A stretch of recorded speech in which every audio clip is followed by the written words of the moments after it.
भाग दो घास वाली। चिलम पीना शुरू किया। सब दिल में उससे जलते थे, उसे गालियां देते थे।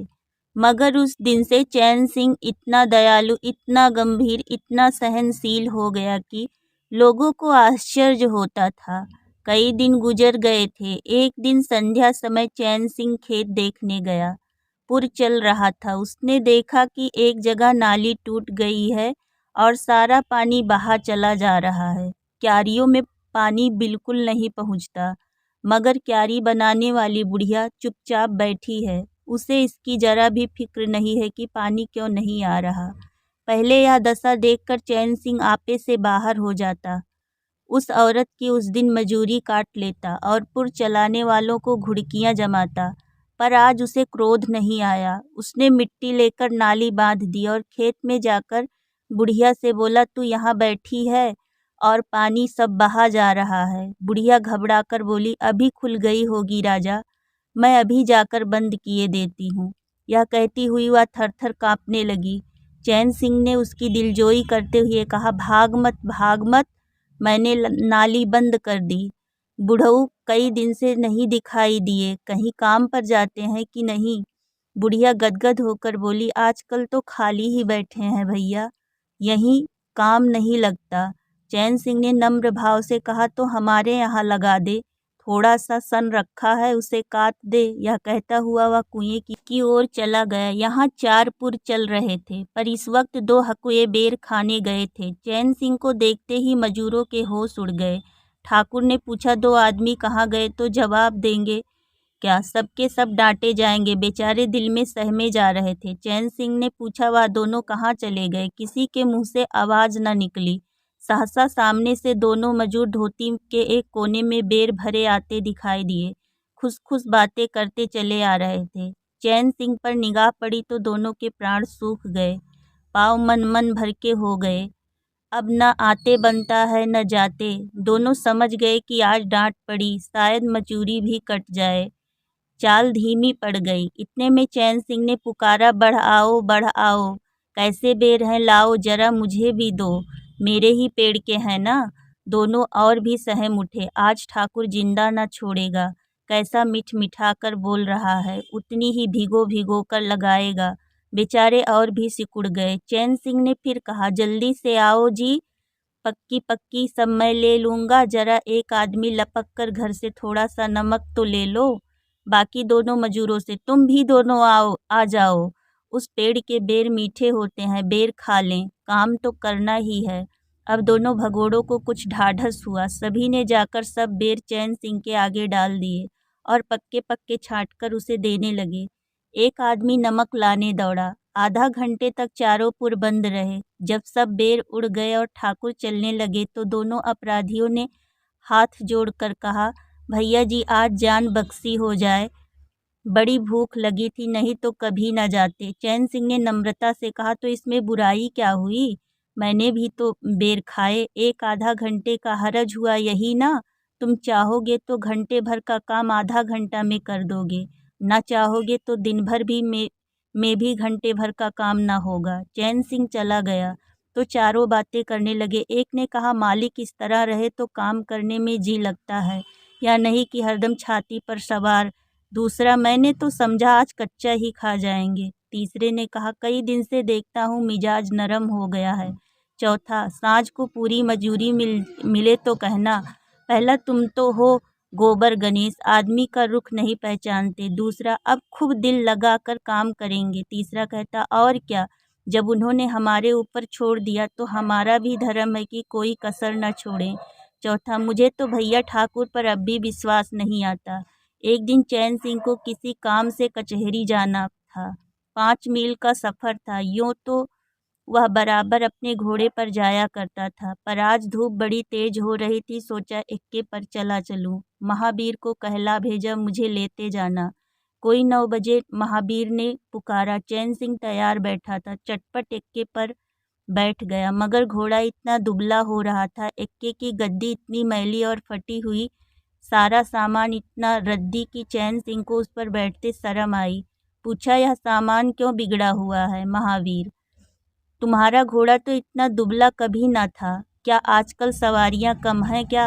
महावीर ने कहा, नहीं मालिक, सवारियां काहे नहीं हैं, मगर लारियों के सामने इक्के को कौन पूछता है। कहाँ 2 ढाई 3 की मजूरी करके घर लौटता था, कहाँ अब 20 आने पैसे भी नहीं मिलते। क्या जानवर को खिलाऊं, क्या आप खाऊं। बड़ी विपत्ति में पड़ा हूँ, सोचता हूँ इक्का घोड़ा बेच बाच कर आप लोगों की मजूरी कर लूं, पर कोई गाहक नहीं लगता। ज़्यादा नहीं तो 12 आने तो घोड़े को चाहिए ही, घास ऊपर से। जब अपना ही पेट नहीं चलता तो जानवर को कौन पूछे। चैन सिंह ने उसके फटे हुए कुर्ते की ओर देखकर कहा, 2-4 बीघे खेती क्यों नहीं कर लेते। महावीर सिर झुकाकर बोला, खेती के लिए बड़ा पौरुख चाहिए मालिक। मैंने तो यही सोचा है कि कोई गाहक लग जाए तो इक्के को औने पौने निकाल दूं, फिर घास छीलकर बाजार ले जाया करूं। आजकल सास पतोहू दोनों छीलती हैं, तब जाकर 10-12 आने पैसे नसीब होते हैं। चैन सिंह ने पूछा, तो बुढ़िया बाजार जाती होगी। महावीर लजाता हुआ बोला, नहीं भैया, वह इतनी दूर कहाँ चल सकती है। घरवाली चली जाती है, दोपहर तक घास छीलती है, तीसरे पहर बाजार जाती है, वहाँ से घड़ी रात गए लौटती है, हलकान हो जाती है। भैया मगर क्या करूं, तकदीर से क्या जोर। चैन सिंह कचहरी पहुंच गए और महावीर सवारियों की टोह में इधर उधर इक्के घुमाता हुआ शहर की तरफ चला गया। चैन सिंह ने उसे 5 बजे आने को कह दिया। कोई 4 बजे चैन सिंह कचहरी से फुर्सत पाकर बाहर निकले। हाथे में पान की दुकान थी। जरा और आगे बढ़कर एक घना बरगद का पेड़ था। उसकी छांव में 20 ही तांगे इक्के फिटने खड़ी थी। घोड़े खोल दिए गए थे। वकीलों, मुख्तारों, अफसरों की सवारियां यहीं खड़ी रहती थी। चैन सिंह ने पानी पिया, पान खाया और सोचने लगा, कोई लारी मिल जाए तो जरा शहर चला जाऊं कि। उसकी निगाह एक घास वाली पर पड़ गई। सिर पर घास का झाबा रखे साइसों से मोल भाव कर रही थी। चैन सिंह का हृदय उछल पड़ा। यह तो मुलिया है। बनी ठनी एक गुलाबी साड़ी पहने कोचवानों से मोल तोल कर रही थी।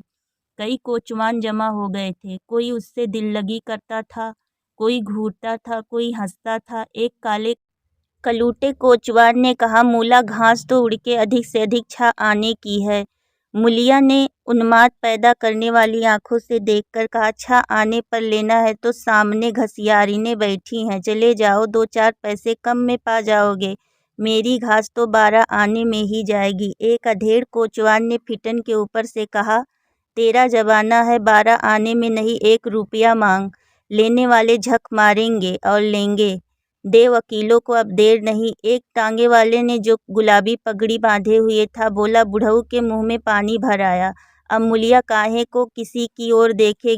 चैन सिंह को ऐसा क्रोध आ रहा था कि इन दुष्टों को जूते से पीटे। सबके सब उसकी ओर टकटकी लगाए ताक रहे हैं, आंखों से जैसे पी जाएंगे। और मुलिया भी यहाँ कितनी खुश है, न लजाती है, न झिझकती है, न दबती है। कैसा मुस्कुरा मुस्कुरा कर, रसीली आंखों से देख देख कर, सिर का अंचल खिसका खिसका कर, मुंह मोड़ मोड़ कर बातें कर रही है। वही मुलिया जो शेरनी की तरह तड़प उठी थी। इतने में 4 बजे वकील मुख्तारों का एक मेला सा निकल पड़ा। अमले लारियों पर दौड़े। वकील मुख्तार इन सवारियों की ओर चले। कोचवानों ने भी चटपट घोड़े पर गए। कई महाशयों ने मुलिया की ओर देखा और अपनी अपनी गाड़ियों पर जा बैठे। एकाएक मुलिया घास का झाबा लिए उस फिटन के पीछे दौड़ी, जिसमें एक अंग्रेजी फैशन के जवान वकील साहब बैठे थे। उन्होंने पावदान पर घास रखवा ली, जेब से कुछ निकाल कर मुलिया को दिया। मुलिया मुस्कुराई। दोनों में कुछ बातें हुई जो चैन सिंह न सुन सका। एक क्षण में मुलिया प्रसन्न मुख लेकर अपने घर की ओर चली। चैन सिंह पान वाले की दुकान पर विस्मृति की दशा में खड़ा रहा। पान वाले ने दुकान बढ़ाई, कपड़े पहने और केबिन का द्वार बंद करके नीचे उतरा तो चैन सिंह की समाधि टूटी। पूछा, क्या दुकान बंद कर दी? पान वाले ने सहानुभूति दिखाकर कहा, इसकी दवा करो ठाकुर साहब, यह बीमारी अच्छी नहीं है। चैन सिंह ने चकित होकर पूछा, कैसी बीमारी? पान वाला बोला, कैसी बीमारी? आधा घंटे से यहाँ खड़े हो जैसे कोई मुर्दा खड़ा हो। सारी कचहरी खाली हो गई, सब दुकानें बंद हो गई, मेहतर तक झाड़ू लगाकर चल दिए। तुम्हें कुछ खबर हुई? यह बुरी बीमारी है, जल्दी दवा कर डालो। चैन सिंह ने छड़ी संभाली और फाटक की ओर चला कि महावीर का इक्का सामने से आता दिखाई दिया। कुछ दूर एक्का निकल गया तो चैन सिंह ने पूछा, आज कितने पैसे कमाए महावीर? महावीर ने हंसकर कहा, आज तो मालिक दिन भर खड़ा ही रह गया, किसी ने बेगार में भी न पकड़ा, ऊपर से 4 पैसे की बीड़ियाँ भी पी गया। चैन सिंह ने जरा देर के बाद कहा, मेरी एक सलाह है, तुम मुझसे 1 रुपया रोज लिया करो, बस जब मैं बुलाऊं तो एक्का लेकर चले आया करो, तब तो तुम्हारी घरवाली को घास लेकर बाजार न जाना पड़ेगा।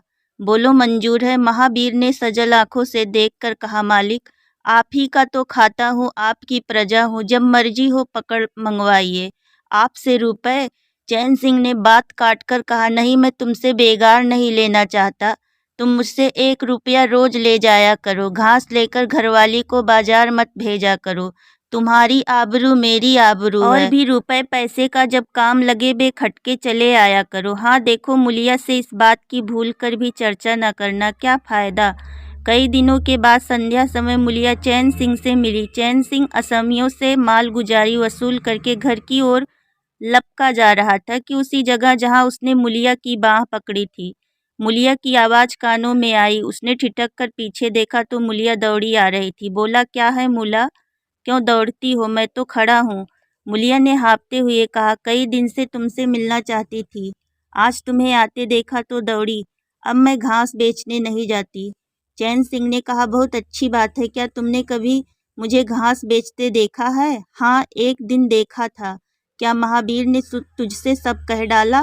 मैंने तो मना कर दिया था, वह मुझसे कोई बात नहीं छिपाता। दोनों एक क्षण चुप खड़े रहे, किसी को कोई बात न सूझती थी। एकाएक मुलिया ने मुस्कुराकर कहा, यहाँ तुमने मेरी बाह पकड़ी थी। चैन सिंह ने लज्जित होकर कहा, उसको भूल जाओ मूला, मुझ पर जाने कौन सा भूत सवार था। मुलिया गदगद कंठ से बोली, उसे क्यों भूल जाऊं? उसी बाह गए की तो लाज निभा रहे हो, गरीब आदमी से जो चाहे करावे। तुमने मुझे बचा लिया। फिर दोनों चुप हो गए। जरा देर बाद मुलिया ने फिर कहा, तुमने समझा होगा मैं हंसने बोलने में मगन हो रही थी।